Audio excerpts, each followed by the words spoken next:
the RCMP, the Mounties, made a huge bust, drug bust, and that was northbound.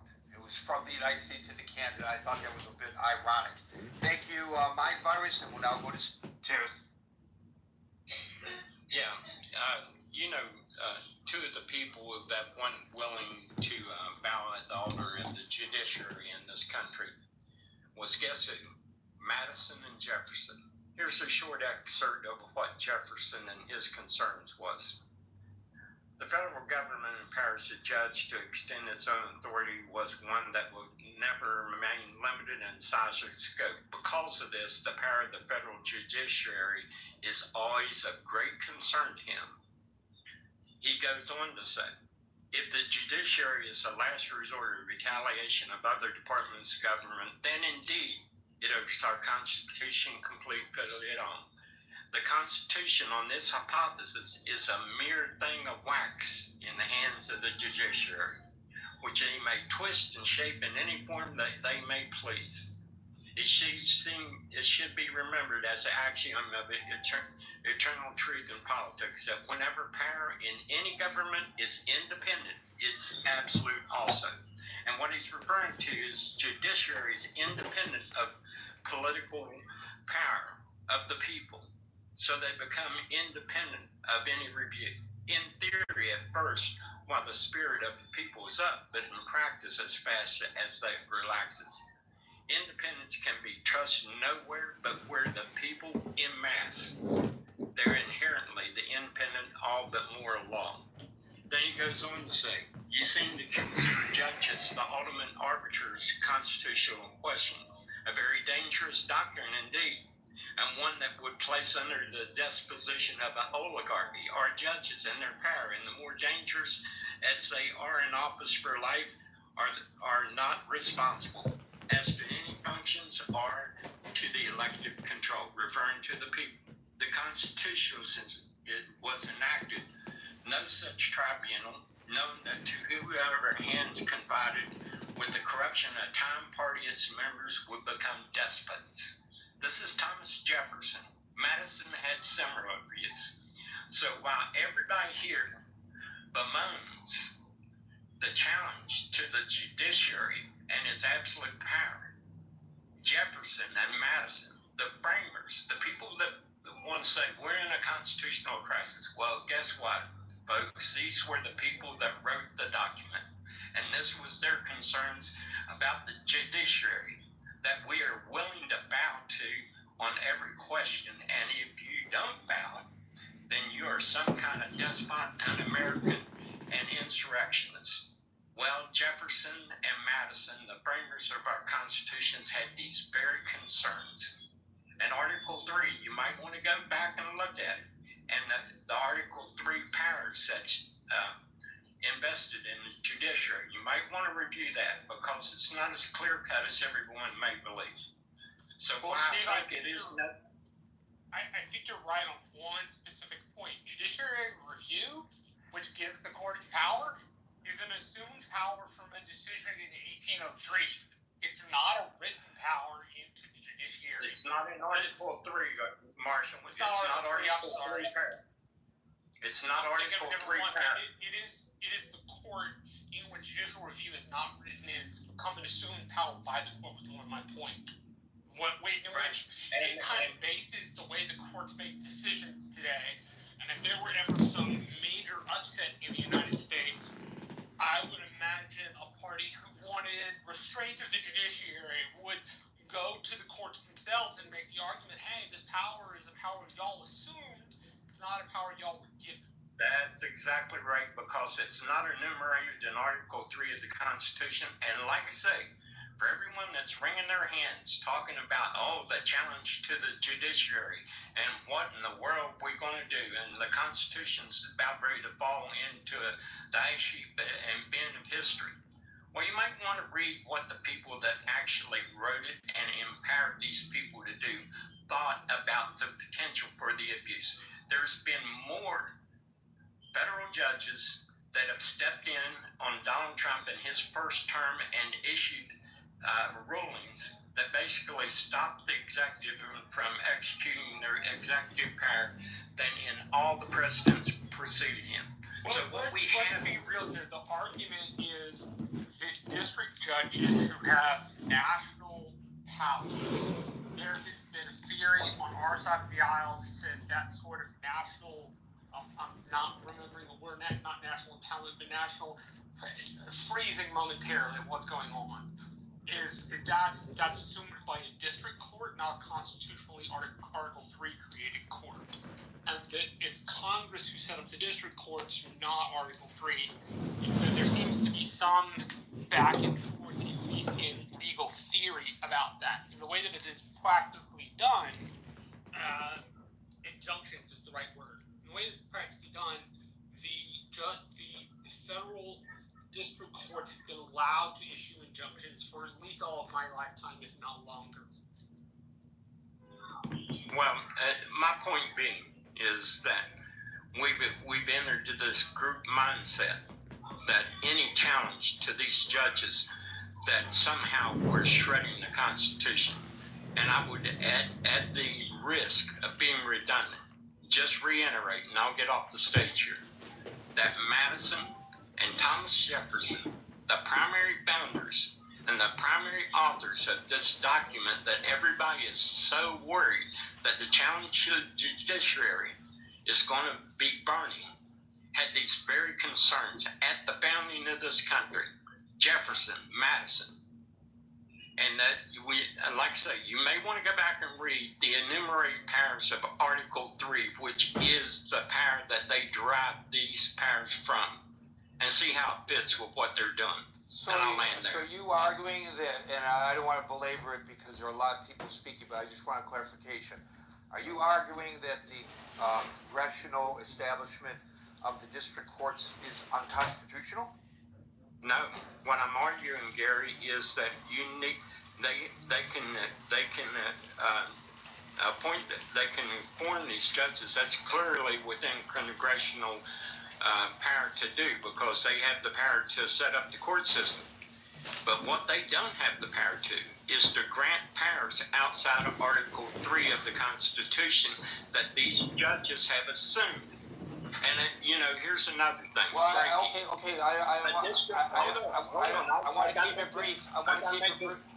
I don't want you to continue the argument only because there's so many people on the stage, Steve. I just wanted you to clarify your. Yeah, like Marshall said, there was an assumption of power. The very thing that Madison and Jefferson warned about, because they are not pressured by the normal constraints that other branches of the government are pressured by. So you believe that by extension, I'm not being argumentative, I'm trying to just get a clarification, then I want to move on. So you would say that by extension, that if a judge issues an order, that the defendant does not believe the judge has the right to order because the court was not established specifically by Article 3, that he does not have to follow the defendant, that is, the dictate of the court. What? No, that's not what I'm saying. I'm saying Article 3 and the powers given to the judges does not allow them to trample on Article 2 powers. That's what I'm saying. And So then, hold on. This again is for clarification purposes, Steve. This is for clarification purposes. Again, I'm not being argumentative. So are you suggesting that if a plaintiff comes before a district court to challenge an executive order of a president of the United States, that district court does not have jurisdiction over that case? I'm saying it's unresolved if you read Article 3 and the assumption of power. Okay, but do I have standing? Do I have standing before a district court if I wish to challenge an executive order of a president? Do I or do I not? Well, I would have to go do a deep dive read, but I'm telling you, Gary, it's not as clear as a lot of people make it sound. Then I'm curious. Inferior courts. What are inferior courts? These are established in Article 3. Okay, hold on. We go one at a time. We'll go one at a time, Florida. My my larger point, and I'll get out of the way, we could debate this ad nauseum. I'm not debating it. I'm not debating it. I'm trying to understand. I'm trying to understand the argument as I hear what you're saying. And that's why I'm asking you, because I suspect that other people are hearing it the way that I am, or maybe I'm a dunce and I don't understand and everybody else does. What you are suggesting is that the court, a district court, does not have the authority to rule on a challenge of an administrative executive order, and because that's what you're basically saying. He doesn't have the power. It is not enumerated in Article 3. I understand it's not. I understand it's not enumerated in Article 3. I'm not questioning that argument, but you just said that the Congress has the right to establish the lower court. So I am just asking. The Congress does not have the right to change the articles of Okay, I don't. Okay. But I'm going to move on. I'm going to move on, Steve, because you're really not addressing the question I'm asking, and perhaps it's my fault for asking the question in the manner in which I am, and I didn't mean to put you on the defensive at all. I wasn't arguing. I'm trying to understand your point, and maybe other people do. But I walk away from this from not really understanding your point. I don't understand it. Okay, Benjamin. If I had to just synopsis in 15 seconds, the idea is that the Congress has a set of enumerated rights that they're allowed to follow, and the courts have a certain set of enumerated rights they're allowed to follow. And if we're curious on what some of your original thinking was, looking back at Madison and Jefferson in the Federalist Papers, which I think is the part Steve did not say, is a key thing to looking at the differing arguments at the time in establishing those separate branches of government. They're key, both Federalist and Anti-Federalist. And Federalist were in some part written by Madison, and if I'm recalling correctly, Jefferson absolutely did write on the Anti-Federalist side. Right, I understand that part of what he was saying. I'm just asking that I'm just trying to understand, based on that argument, whether a district court has standing for a challenge. I think if you're answering your question honestly, it would depend on what the constitutional challenge was, whether they had standing or not. In the same way that if I were to want to sue over something the government did, I'd first have to be the injured party, right?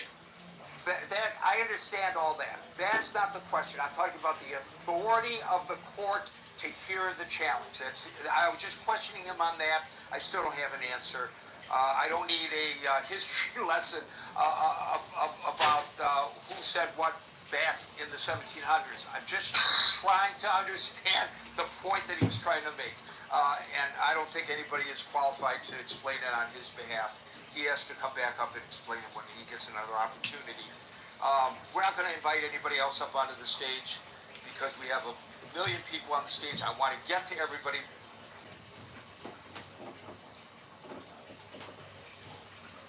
We have two Bens. I'm going to Benjamin. Okay, we'll go to Ben. All right, thank you, Gary.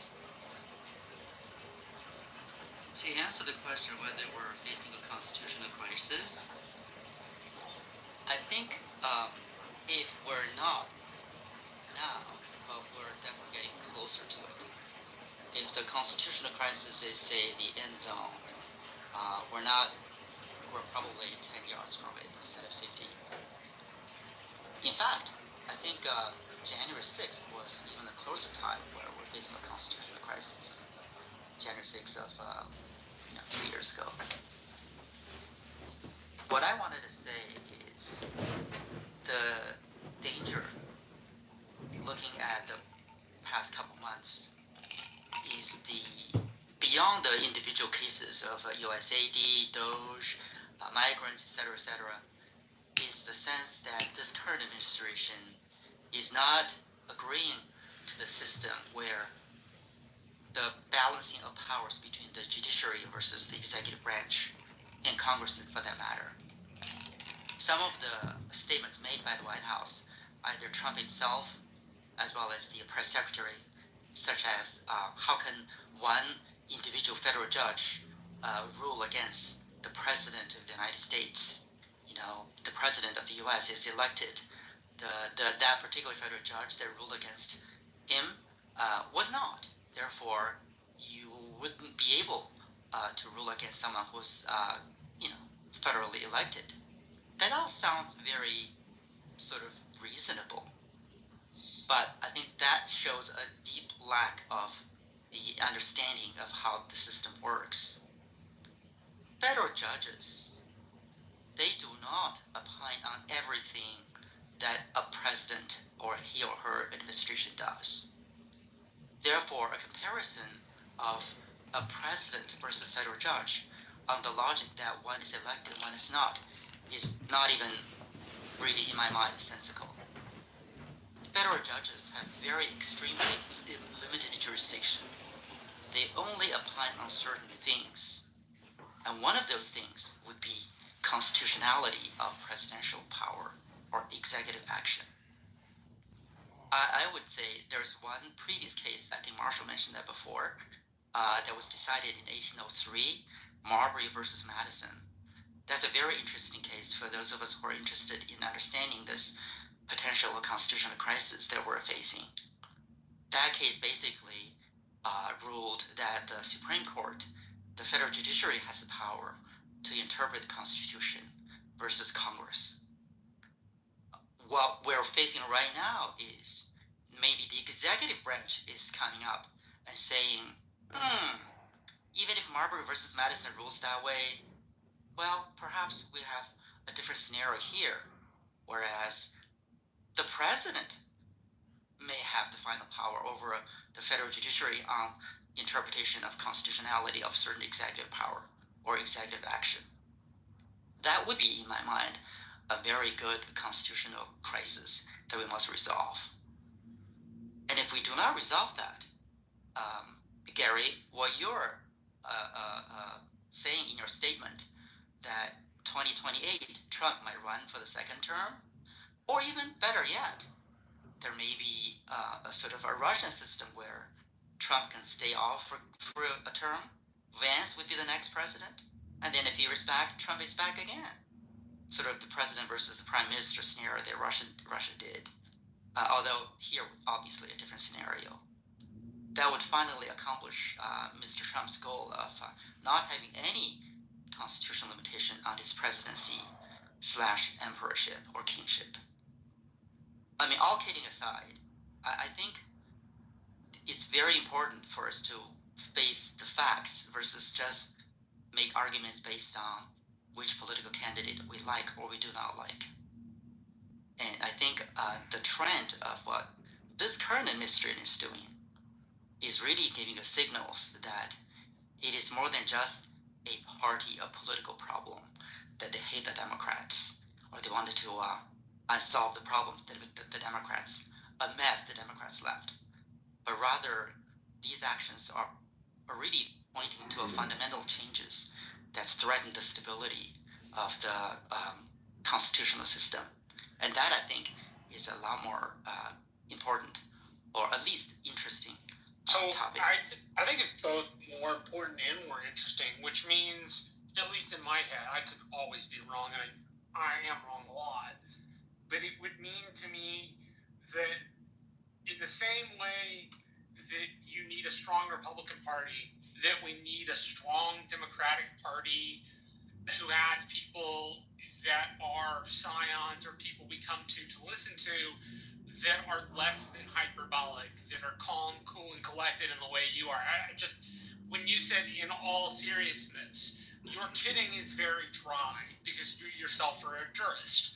And I think that kind of dry kidding needs to be applied to the way both parties think of the justice system. That sense of seriousness and fair play, there seem to be elements in both parties that indicate they want systems that rule in their favor more often than they want systems that tell them, hey, you messed up. I think that, at least in my assumption, that's more an example of power. Power doesn't like to be corrected. It just is, at least in my estimation, it's just not one of those things that takes correction very well.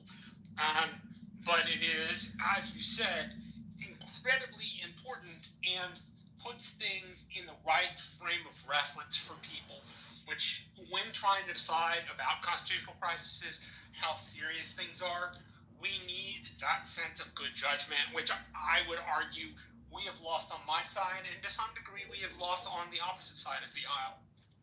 Yeah, just really a quick edification for this room. Somebody mentioned that Jefferson, being the original writer of the Constitution, etc., etc.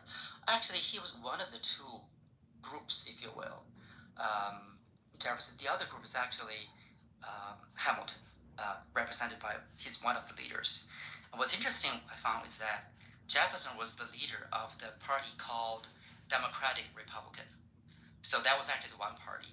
And then Hamilton was the leader of the party called Federalist Party. So I thought that was interesting that it's not that whatever Jefferson said was the only interpretation or intention of the Constitution, but rather he was one of the thought leaders in that case.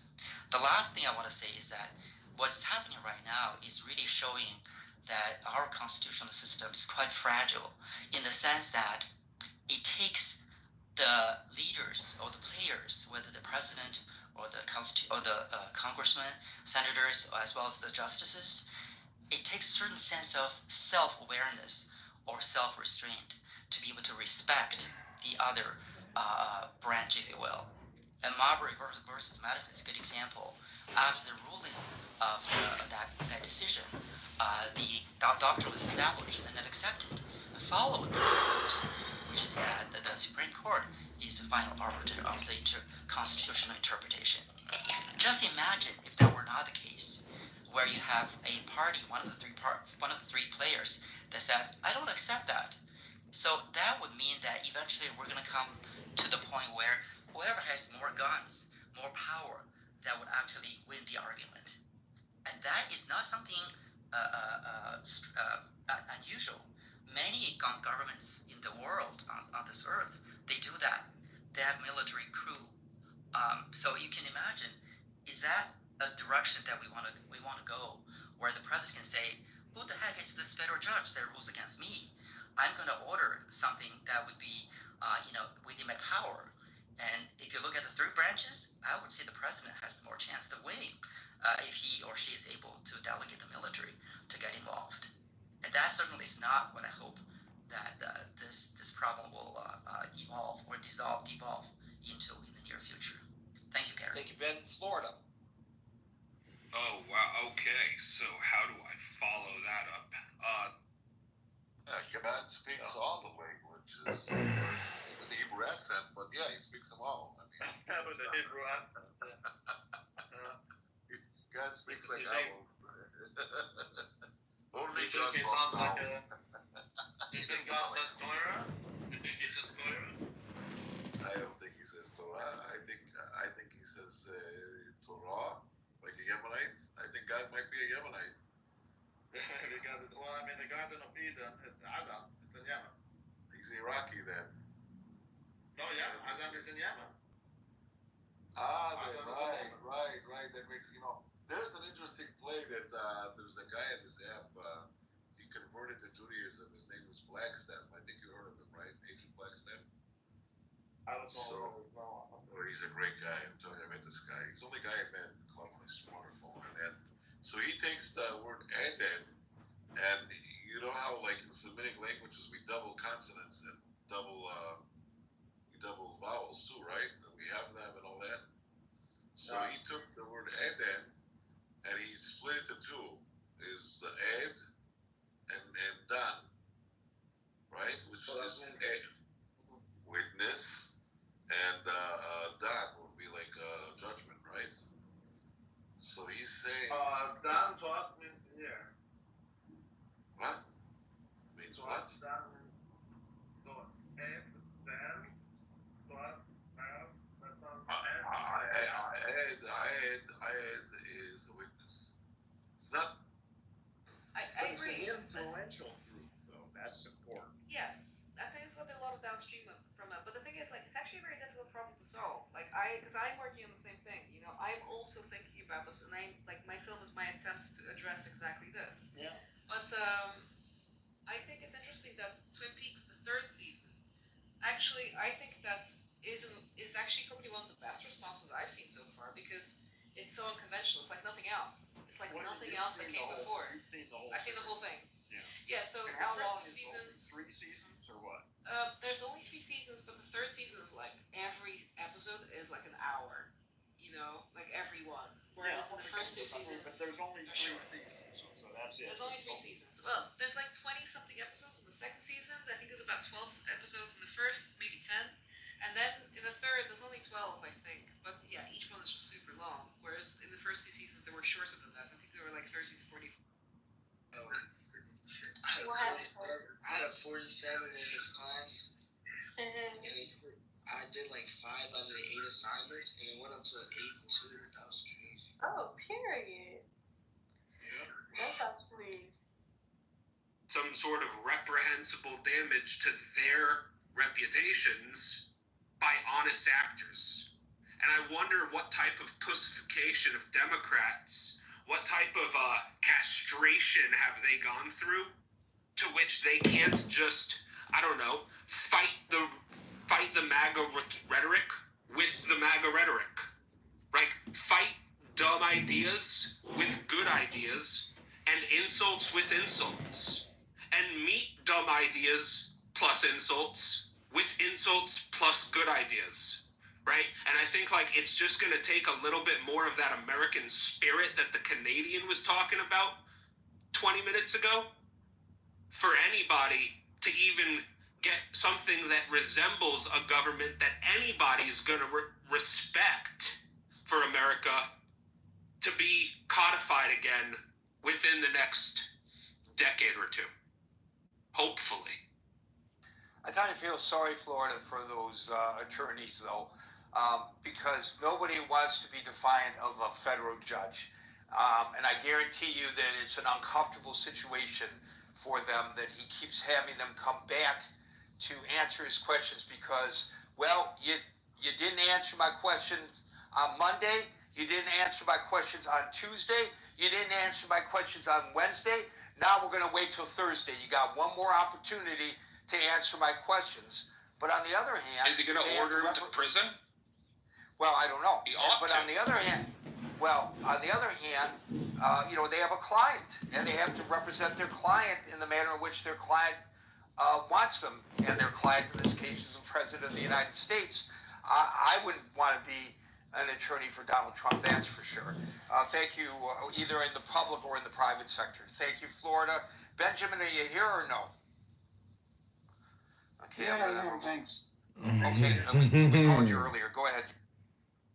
Yeah, very quickly. It seems to me the constitutional crisis would occur after 2/3 of the Senate vote to uphold an act of impeachment, and the president decided not to walk out of the White House. That's sort of where the line is. As long as 2/3 of the Senate have sitting on their hands, it's just a circus. That's all. It's not a crisis. Thanks. Thank you, Benjamin. Merrill.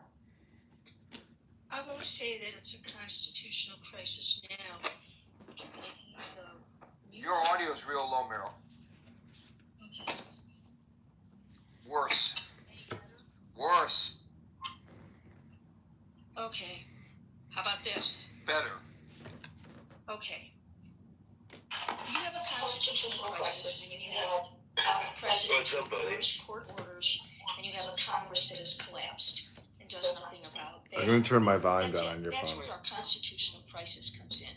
I don't want to get into an autopsy on the Democratic Party and what the Democratic Party's message should be. The Democrats aren't in office right now. You've got Check out my new ball. with regard to attorneys that go in and argue before a judge and It's a bowling ball, Finn. information.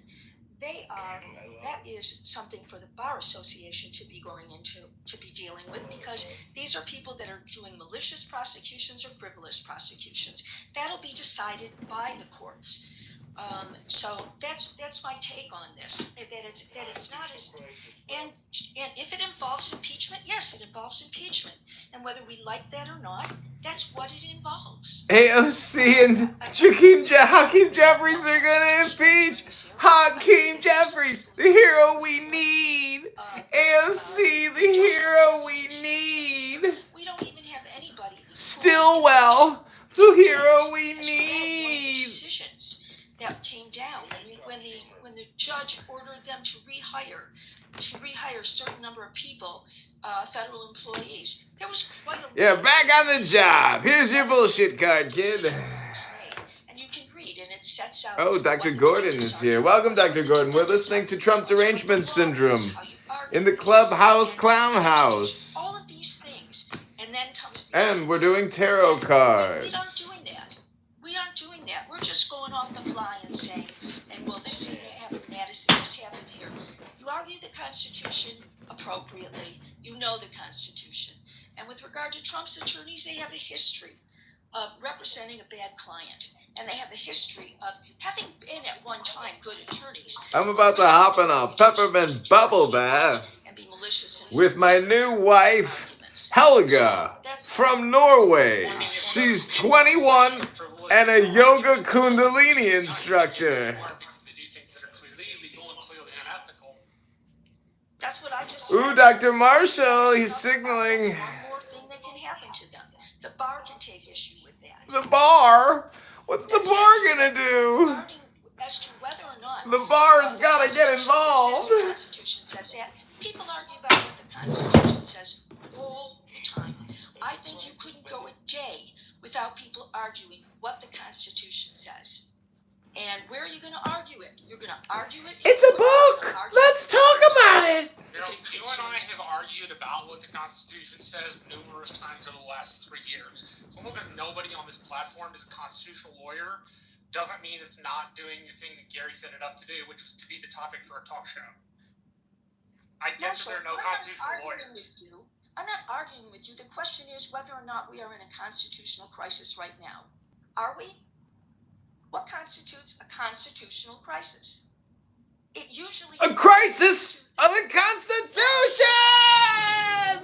Orders, ignoring judges, and a Congress that collapses because it isn't willing to go against that person, that judge. But I would argue the Congress has been collapsed nearly all of my life. I'm 34 years old. The Congress has abdicated large parts of its responsibilities to the executive and to the courts. And part of the reason the courts are so screwed up and part of the reason the executive is so screwed up is because our congressionally elected representatives and the senators we elect are not acting independently because they want to win re-election or any number of other things. And you're making a political argument. That's not a political argument. That's a decent argument. That's saying if the Congress doesn't. That's saying if the Congress, the one of the co-equal branches of government, doesn't get involved, then the natural inertia of the system will put the authority into a body of unelected judges and into an executive, right? And what it should do is have some sort of balance between the two. But I'm sure you would agree with me. We have not achieved that balance. Marshall, if you have a president who ignores court orders, what should be done? Then the courts and the Congress need to react. Then the courts and the Congress need to react, and the people of the United States need to react. As I said at the very beginning, I cannot tell to you all of the presidents that have violated district court orders, but there certainly have been more than Donald Trump violated district court orders. Yes, but let's just remember that when I set up, and you were here in the beginning today, the discussion, I was talking about various things in the aggregate. I wasn't talking about one order. I was talking about... Yeah, you were talking about aggregate overall, yes. Right. So you remember, I read that story from the Huffington Post in which they quoted Steve Bannon on News Nation as saying that the president will, they want to see the president run for another term. So Remember Gary, also, to a certain extent, isn't that though people looking at that and going, "Hey, this thing I know can't happen, and this thing I know that if a president tried to do, at least half or 3/4 of America would literally be in the streets for." Isn't that making it a little more serious than it actually is? Like the well, idea that's that the question. as I pointed out also when I set the discussion, and I use anecdotal examples of people who believe that that's all a bunch of hyperbole, and people who are seriously concerned that this is the actual intent of this administration. And so, by the way, the question of the day is not are we in a constitutional crisis? The question is, do we face a constitutional crisis? And I know that's maybe a minor difference, very nuanced. No, that is a really big difference. I agree with you. You're right. If we behave like we're behaving now, we could certainly wind ourselves up there. I wholly agree with that. I don't think we're there, but I think if we're not careful on both sides of the aisle, we can wind ourselves up there in a heartbeat. I just want to make a quick observation. It looks like Merrill and Marshall, even though they appear to be arguing, are in agreement on that point. And it also looks like, and this is going to be like the time continuum in Back to the Future question, that Merrill and Anson are in agreement. They both asked the question, what constitutes a constitutional crisis? I'm going to write this down in my diary, because that may be the first time that they were in agreement with one another. Thank you, Merrill. Let's go on to Agent.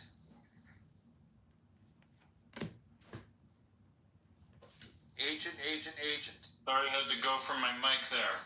Apologies. Look, I just want to say I think that the branches of government are intact. We have an elected Congress. We have a Senate. We haven't done anything crazy shenanigans except the normal, lobbying and all the things that are legal out in the open, Citizens United, all these things, lobbyists and super PACs and all that to get, almost by definition corrupt people elected. So that maybe that's the real crisis if we really take a step back. But otherwise, according to the letter of the law, I think we're reasonably intact. If something happened with the flight or whatever, like the flight was already in the air after the judge's order, these are all just legal, minutia that can be sorted out easily in the courts. Those judges are still there. No one's assassinated half the judges in the country. No one's holding guns to their heads or threatening their families in a meaningful way to rule a certain way. All three branches of government are functioning as designed. So I don't know why we're even talking about constitutional crisis. I think we need a lot more of a constitutional crisis. Not any of those bad things I mentioned, but we need to. The fact that we amend the Constitution twice a century now or less, at our current rate is, especially given how much the world has changed and how many contradictions or radical transformations we've gone through since the country's founding. I think it's a disgrace, an absolute disgrace, that the mechanism they've given us to properly update the source code of our country is just left there, and we squabble over really stupid stuff as a result, and further create situations where the public interest is not served because of all the places that people have found to take advantage of the citizens and the rest of the world. I don't know. Those How are are they taking advantage of the citizens in the rest of the world, Agent? I'm sorry, what's that, Marshall? I asked, how are they taking advantage of citizens in the rest of the world? The rest of the world has free choice and citizens have free choice, so what do you mean?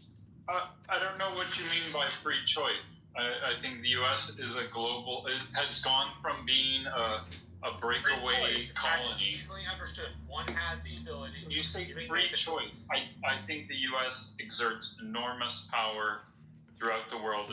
It's maybe it's a declining hegemon, but it's a hegemon that exerts all kinds of pressure. I don't think you can say that these countries are free. It's like I could put a gun to your head and then be like, you're free to choose now. Hold on.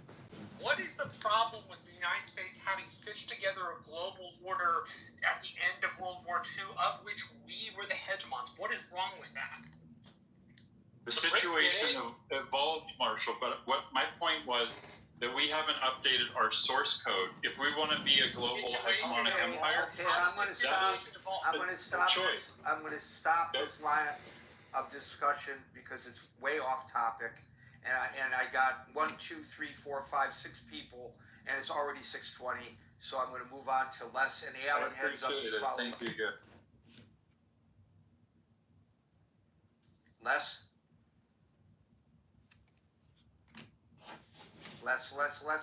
There you are. Hi. Les is Mao. So Marbury versus Madison was in 1803. We had 222 years to change the idea that the Supreme Court could review executive decisions for constitutionality. We didn't do that. 222 years is most of our history. And Congress, in this particular case, Congress can pass a law and the court would be overruled. And that is the popular sovereignty kind of argument. We do have people that are, the courts just aren't unimpeded in this case. And indeed, it is presidents and the Senate that chooses the courts, and they are, and those. So it does have a popular, people get to vote on it in some sense. And finally, one thing, just historical. Jefferson did not have anything much to do with the Constitution, and the letter. I've read these Madison-Jefferson letters, and Jefferson was Jefferson was ambassador to France, which was on another continent at a time when a text message took months, so he wasn't in a position to say much. And he was very upset with what Madison had done.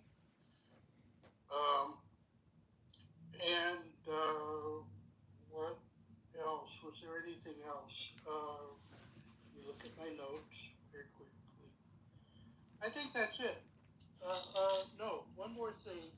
President Trump is always testing limits and will take as much power until he gets pushback. Thanks for listening. Thank you, Les. I don't know why additional people are getting up on the stage, but we're not going to get to everybody as a result. And there are other people who are trying to get on the stage.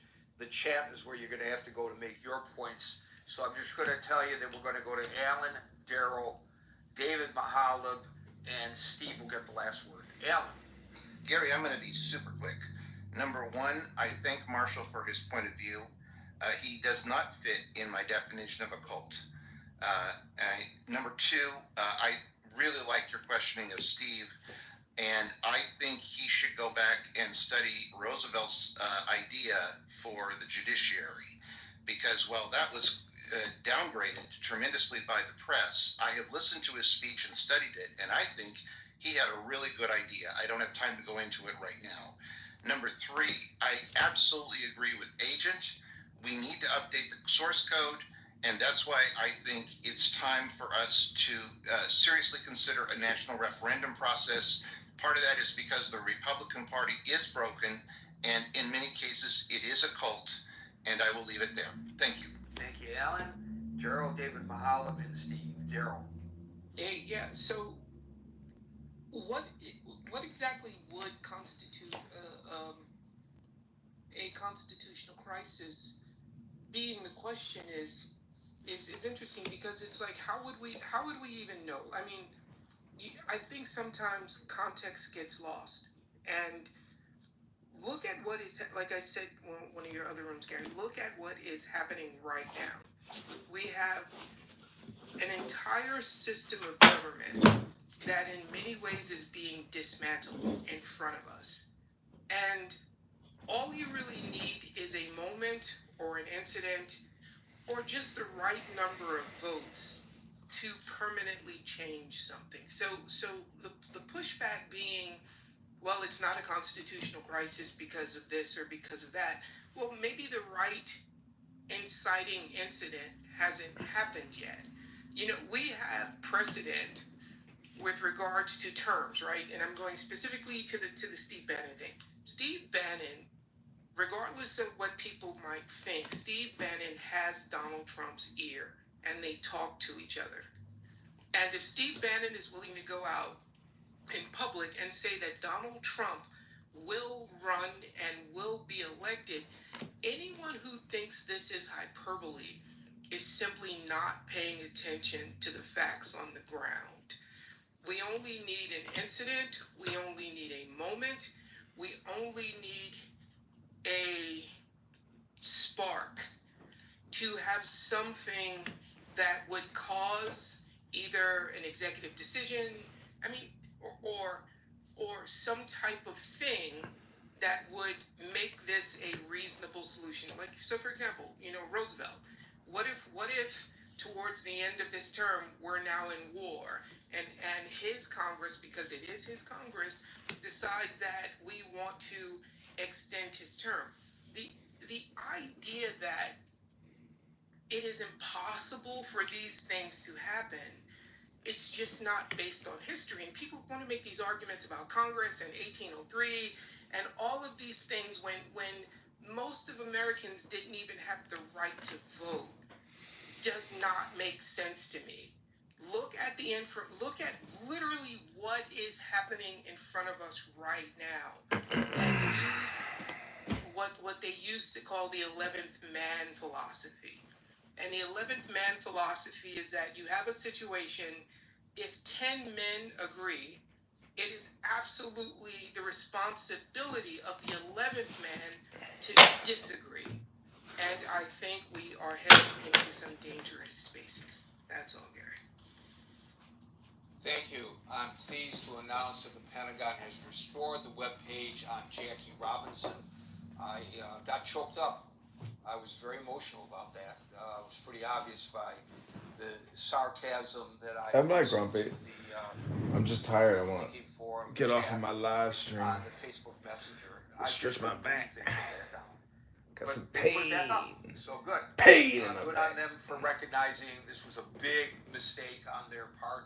Thank you, Daryl. David Mahalo. Big back, mate. That's the last one. Big back, Melita. Hello, welcome from the great state of Michigan, a climate haven, the best weather in the country. Except in the winter, come on. No, it's 75 degrees today. Today, you guys had a rough winter. Come on. We're still a climate haven, and we don't want Trump screwing up the weather either by taking out NOAA. We are in a constitutional crisis. Someone mentioned a spark could cause a serious issue, and Trump doesn't have the mental, moral, or intelligence to navigate what he has created. He has allowed Elon Musk to take over. He's got an incompetent vice president. We are in a constitutional crisis where a non-U.S. citizen. Oops, did you mean to turn your microphone off?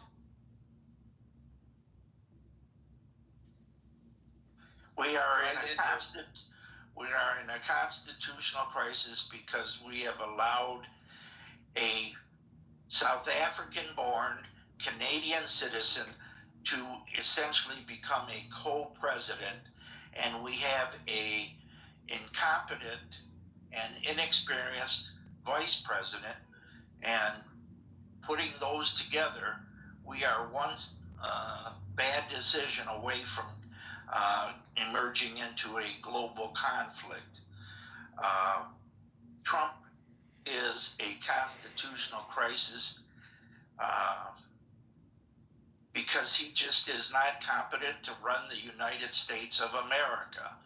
No person, no president can match his ignorance, his lack of common sense. We should be able to look at what he has done and condemn almost every act, every executive order. He, along with Elon Musk, Steve Bannon, executive orders about getting more cancer funding you would condemn, David? He has created so many executive orders to pull one out. To pull Donald Trump with something that is clearly good, like sponsoring cancer funding. And I'm asking, are you still against cancer funding if it comes with Donald Trump's executive order? Donald Trump has created a situation where we don't even know all the ramification of his executive order. You would be against funding cancer research if it came out of a Donald Trump executive order, is what I'm getting from that. Okay. That's another disinformation and idiot That's not disinformation. response. I asked you a clear question, and you just Trump has signed over 200 executive orders, which I believe may be a record-setting. Orders he signed, David. I asked whether you were against an executive order that would fund cancer research. Come on. I'm against the fact that he even issued an executive order. He has taken down the National Institute. Has used executive orders. Why can't he? This is my time, as they say on yes, and YouTube. Moderators get to interrupt me. The only reason I interrupted you is because everything Donald Trump does in your book is bad. So I wanted to see if I could get you to say, you know what? That's not such a bad thing he did. Why I'm against 99.9999999% of the shit that he does. If he decides to fund cancer research, I'm okay with that. That's what I was trying to get. But it appears you can't even give me that. I believe in funding cancer, but he has put in charge Robert F. Kennedy. He has put in charge Robert F. Kennedy. Marshall, this is my time. If you want to respond, then you can put your time in. I am putting my time in as a moderator to see if I can get you to show even a modicum of fairness in your assessment of political issues. Because you're the dude on this show who you can always come to for Donald Trump's a terrible person. He's always been a terrible person. He's always going to be a terrible person. In fact, he might even be the devil.